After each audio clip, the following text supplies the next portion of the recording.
मीरपुर आज़ाद कश्मीर मौजा जनियाल मुतासरीन control line committee के रहनुमा फैसल इकबाल ने सैकड़ों अहलियान इलाका मुहाजरीन आमदा मकबूजा कश्मीर ने ज्वाइंट अवामी एक्शन कमेटी के रहनुमाओं नुमान आरफ साबिक सदर डिस्ट्रिक्ट बार एसोसिएशन जुल्फ़िकार राजा एडवोकेट और दीगर के हमरा प्रेस कॉन्फ्रेंस से खिताब करते हुए कहा है कि हमने मुल्क पाकिस्तान की खातिर कुर्बानियाँ दी हैं। यहाँ पर 1500 कुंबे आबाद हैं जो इंतहाई सफ़ेद पोश लोग हैं जिन्होंने बड़ी मुश्किल से अपनी छत बनाई है। अब वज़ीर आज़म आज़ाद कश्मीर के अहकामात के बरक्स हमें दरबदर करने की कोशिश की जा रही है।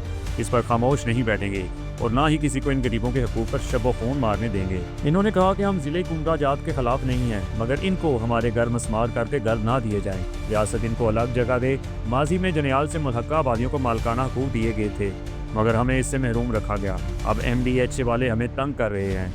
घरों में चादर और चार दीवारी भी पामाल की जा रही है। हम रियासत के शहरी हैं, हमारे हकूक़ हैं, हमारी कुर्बानियाँ हैं। राजा जुल्फ़िकार एडवोकेट ने कहा कि अगर ये लोग काबिज़ थे तो रियासत ने क्यों वहाँ सड़कें, पानी, बिजली और दीगर इंफ्रास्ट्रक्चर दिया और मकानात क्यों तामीर करने दिए। हम हर जुल्म में इनके साथ खड़े होंगे। नुमान आरफ ने कहा कि हम जल्द ही अहलियान जनियाल के साथ मिलकर अगला लाया अमल तय करेंगे और एक बड़ा एहतजाज लॉन्च करेंगे।